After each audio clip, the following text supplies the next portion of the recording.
moi c'est Amandine et je vous présente Seven, qui est une Boston Terrier de 1 an et demi.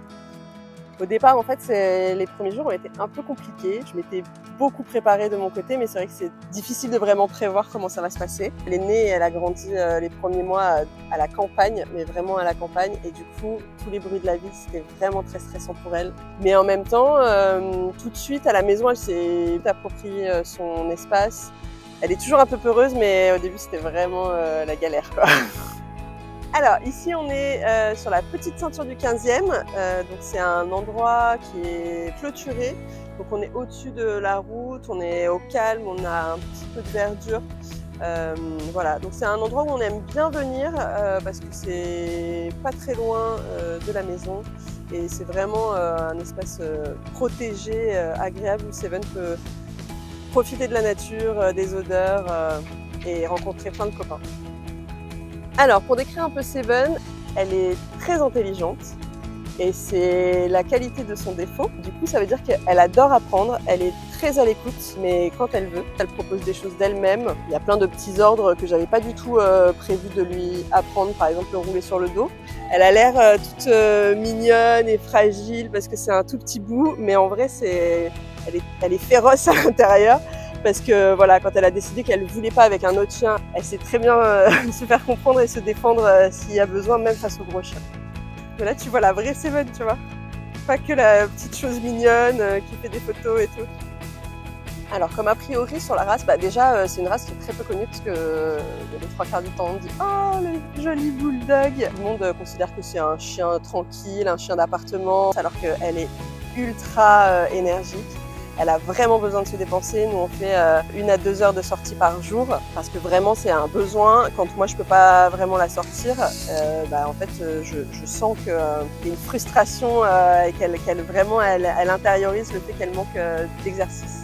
C'est une petite bulle d'amour, même si elle est pas ultra câline. Elle est un peu en mode ok, vas-y, fais tes câlins.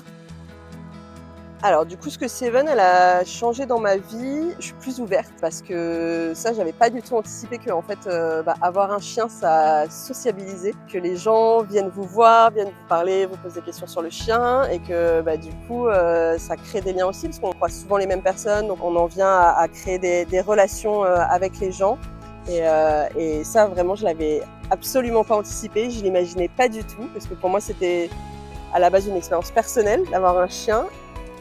Ma première envie, ça a été d'aller prendre un chien dans une association ou à la SPA ou d'autres associations. Et en fait, j'en ai contacté plusieurs qui m'ont refusé avant même de les rencontrer ou quoi que ce soit, parce qu'ils considéraient que mon appartement était trop petit. Je trouve ça un peu dommage que les associations parfois s'arrêtent à des critères aussi basiques que la taille d'un logement pour priver un chien de l'amour qu'il pourrait avoir auprès d'adoptants aimants. Et c'est ça que j'ai aussi beaucoup apprécié avec l'éleveuse de Seven, c'est que elle a pris le temps aussi, voilà, on a échangé, etc.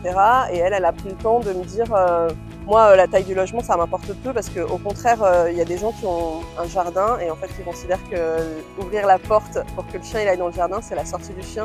C'est bien d'avoir un jardin, c'est bien que le chien puisse profiter d'un jardin, mais ça n'empêche pas que le chien, il doit sortir. Il doit pouvoir aller renifler des odeurs, etc. Et c'est hyper important pour son développement et pour son épanouissement. Du coup, voilà, ça m'a beaucoup rassurée que l'éleveuse, elle prenne le temps de me dire ça parce que j'étais un peu ébranlée dans mon projet d'adopter un chien quand les associations m'ont mis un stop, quoi.